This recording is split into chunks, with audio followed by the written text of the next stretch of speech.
Good afternoon, everyone. Welcome back. And thank you for joining us. We're glad that you're here. I'm Steve. And I'm Scott. And together we are Backyard Musings, the Science and Technology channel. Yeah, and we're talking about another health issue this afternoon. And I think, right, has to do with health, or maybe it's just plants. The plant, yeah. The plant. And misidentification, which it's kind of, we've talked a lot of stories about this lately, right, where they find new stuff or they've misidentified stuff or they finally figured out something. We just had a story about birds where that happened. Birds, right? And so it's kind of interesting. I love it when we discover new stuff. It's fantastic. I love it. Yep. Okay, a plant misidentified for more than a century has been named as a distinct and threatened species in northeastern NSW. I don't know what NSW means. I don't know. For more than a century, a bright pink flowering shrub in northeastern NSW was hiding in plain sight. Botanists thought it belonged to the known species Phebalium nottii, but closer inspection has now revealed that the plant was something else entirely. Would you like to know more? New South Wales. New South Wales, okay. Not to be confused with the old South Wales. So, okay. Botanists at the University of New England have formally described it as Phebalium banyaba. Mm-hmm. Okay. A species found only in the limited part of northeastern New South Wales. The work corrects a long-running scientific misidentification and gives conservationists a clear picture of what needs protection. So the trail began when Paul Sheringham, a rare plant expert with the Department of Climate Change, also known as the effects of the Ice Age, energy, the environment, and water, collected a plant north of Grafton, New South Wales, that was believed to be Phebalium nottii. At first, it seemed like another record of a familiar species, but the botanists at the UNE NCW beetle herbarium, the specimen did not quite fit. Okay. The possible mismatch mattered because plant identification is the foundation of conservation. If a rare species is mistaken for a more familiar one, its population size, threats, and legal protection can all be misunderstood. And we can't have that. No. We have to know our herbs. We have to identify our herbs correctly. Right.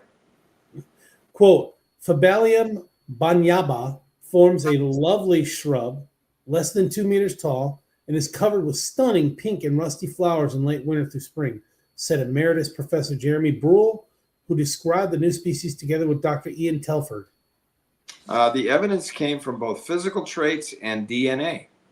Molecular work by then PhD student Dr. Sangay Dema confirmed that the samples were distinct, while close examination showed features that separated the plant from related species. Okay. Quote, the specimen featured densely hairy calyces with distinctive dendroidal hairs, larger calyx lobes, and larger seeds compared to related species, said Dr. Telford.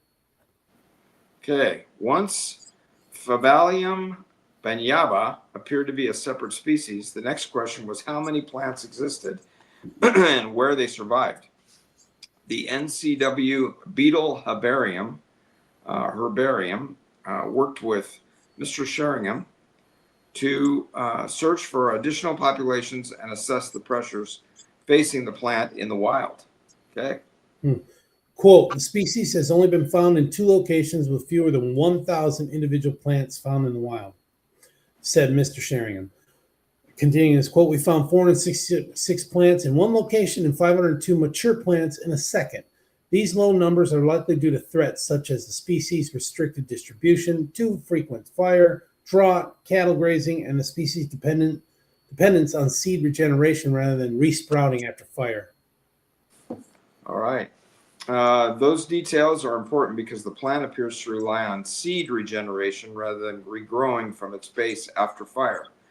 That makes the timing and frequency of fire especially significant. If fires occur too often, plants may not have enough time to mature and replenish the seed bank. Oh, that would be not good. That would, then we're talking about extinction, right? Yeah. The name Phebalium banyaba honors the Banyalong First Nations people's name for the region where the plant is found. Formal scientific publication also makes the species visible to conservation law, supporting its listing as threatened species under NSW legislation. Conservation work has already moved beyond description.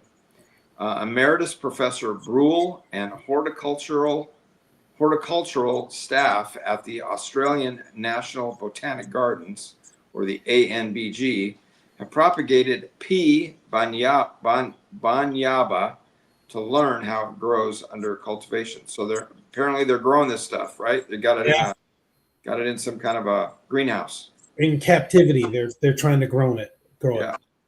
The species is now part of the ANBG's living collection. There are also plans to introduce it to the horticultural trade, a step that could reduce pressure on wild populations by lowering the incentive for illegal collection. So people are stealing this stuff. Yeah. Well, it's rare. Who else has it? Okay. The discovery may not be the last surprise in this group of plants. A broader revision of the Phebalium nottii, is that how you pronounce that? Kind of like Y, right? Yeah.